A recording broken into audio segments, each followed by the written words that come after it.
नमस्कार. तर आज आली होती मला हाफ के-जी रसमलाई केकची ऑर्डर आणि इथे मी स्पॉन्ज हा 3 लेयर्समध्ये कट करून घेतला आहे आणि मी सोकिंगला रसमलाईच्या केकला सोकिंगला मी हे रसमलाईचं दूधच वापरते कारण फ्लेवर छान येतो त्याच्याने.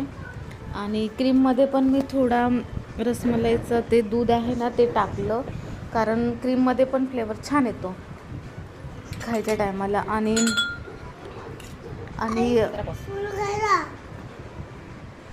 आणि लेयर्समध्ये पण मी रसमलाईचे बारीक बारीक पीस आणि बदामचे बारीक बारीक तुकडे टाकलेत.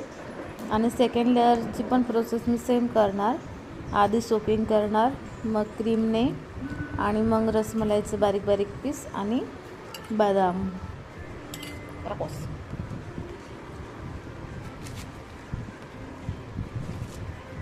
टाकणार.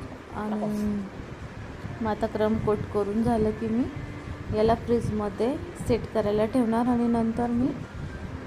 नंतर मी पार्ट 2मध्ये तुम्हाला दाखवणार आहे याची फायनल फिनिशिंग, फायनल डिझाईन. आणि व्हिडिओ आवडला असेल तर लाईक सबस्क्राईब नक्की करा.